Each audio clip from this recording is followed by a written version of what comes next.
Hello, boys and girls and children of all ages. Fat Basher Wannabe Buddha coming at you today. Today is a seminal event in our nation's history in which we go back out there to the polls and give power to the machine. Yes, boys and girls, it is election day, and I am extremely cynical and bitter and hate-filled like I always am at this time of the year because this is my Super Bowl. Obviously, I took off several days. I'm going to basically kill the music in the background. That was actually Poor Mouth by 16 Horsepower. Great band. I definitely recommend everything that the gentleman touched. So go out there and listen to it right away. Also, Woven Hands by the same artist. Anyway, it's election day. That's right. And the day's a good day in America's history because the Republicans will go out there and recapture the Senate. It just fills me with so much hope and glee. It just cheers me up. Because finally, America will get back on the right path of doing absolutely nothing except carrying the water for the 1%. That's what will predominantly happen. Actually, you probably see a lot more compromise. You would probably see Bill Clinton's third or fourth term. You will see Obama start making more and more deals, so he will have his legacy with the Republicans, and maybe the Republicans desperately trying to get rid of certain issues for the 2016 election. Most likely something might be coming along the ways for immigration reform, which would be interesting to watch. But I expect the Republicans actually to pick up a bare minimum majority, maybe 50-51. It depends how the Colorado seat goes out, whether or not the Democrats retain it, and they can caucus, the independent can caucus with the Democrats. But actually, I expect the Republicans to pretty well rout the Democrats as far as the national level. Now, a lot of interesting local and state house elections, governor matches, might go more towards the Democrats than you might originally thought. But truthfully, what is happening is absolutely uncalled for. There is no reason that the Republican Party to remain a viable party in this day and age. They absolutely have nothing to offer to society. I'm sorry, they don't. The social issues, they really wish to sort of distance themselves with, but they can't. If they distance themselves from the social issues, they definitely become a regional or an individual party. You know, they become a minority of a minority. If you kick the Mike Huckabee out of your party, you don't have a party anymore. Right now, you have a regional party. So the Republicans are sort of in a quandary about what to do. They got to get rid of all those aging crackers that just aren't dying quick enough for them, and then they got to transition over into maybe making peace with Latinos, which I don't see them doing. But I don't see the Democrats doing anything at all other than carrying the water for the neoliberalism. Rich people have no problem with gay folks. Rich people have no problem with abortion. They just want their basic right to screw everybody equally. So the Democrats are going to be the party of that. We can be more efficient about screwing the average Joe over. And then the Republicans will be stuck in the Middle Ages for the foreseeable future. And after today's election, we look forward to, what we can plan to look forward to is the 2016 campaign of Jeb Bush versus Hillary Clinton. That's right, America. Finally, because you demanded it so much, we're going to get a Bush-Clinton 2016 race. I only pray to whatever gods that happen to exist in the nether plane of existence that hopefully dollar hegemony collapses around the same time and America plunges right off the cliff. Because I really can't take a fifth term of the Bush administration. Obama was basically the third and the fourth term of George W. I can't take Hillary as the fifth term of the George W. neocon White House. I don't think I can take it. I will have to leave. I don't know, but I'm poor and I can't leave, so I don't know what I'm going to do. But one of the things I want to discuss about is the concept that's on the left itself about that there isn't, that voting isn't voting for the good or is voting for between the two evils. That voting is sort of a hard act of reality that you must engage in order to be a participant member of the society itself. And I, for one, with the second Obama administration, finally decided to abandon that concept entirely. I don't believe. I forget that Sam Seder was out there talking about that you basically have to vote.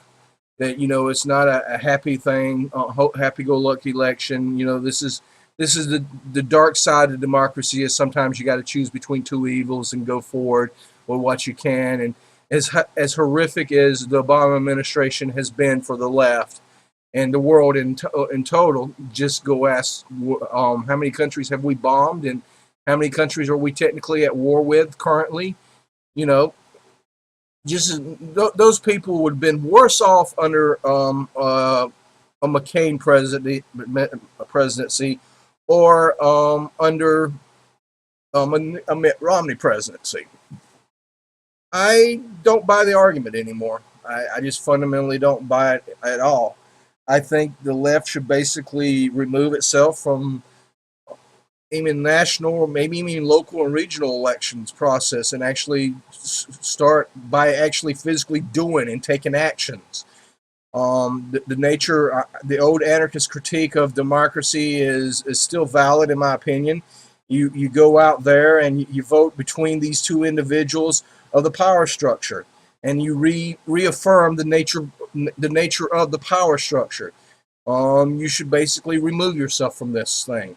You should basically extricate your entire being from the national scene or the local and regional politics itself. Go talk to your neighbors. Go help your neighbors out. I don't think you're going to make substantive change at the ballot box anymore. I don't believe seizing the powers or the reins of authority in a society is actually going to do a substantial change in that society.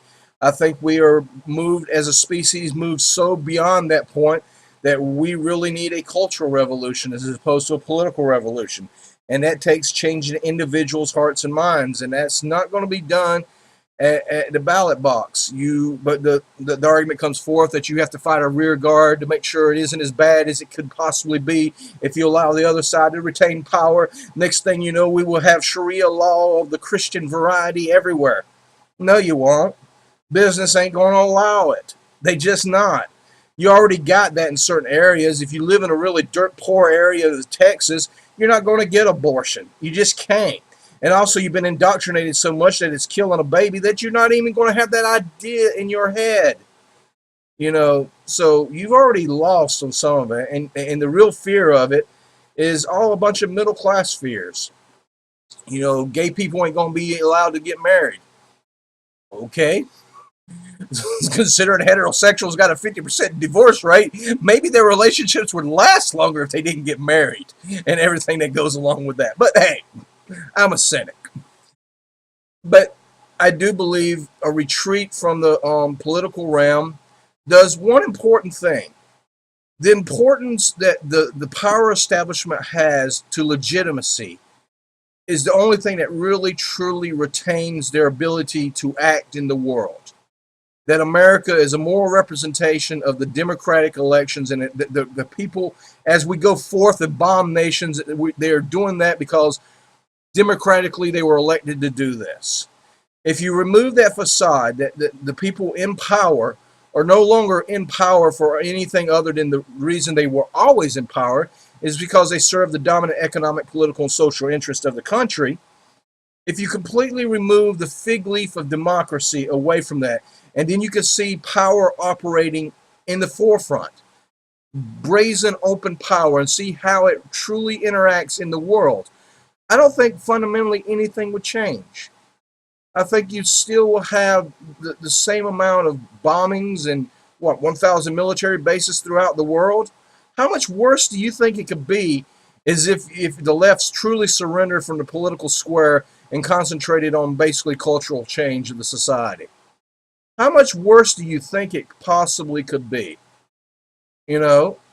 Oh, but Obamacare gave health care to 500,000 to a million kids that didn't have it. Yep. Also made insurance company that much more wealthy, and I absolutely cemented forever the concept that you must have insurance in a society.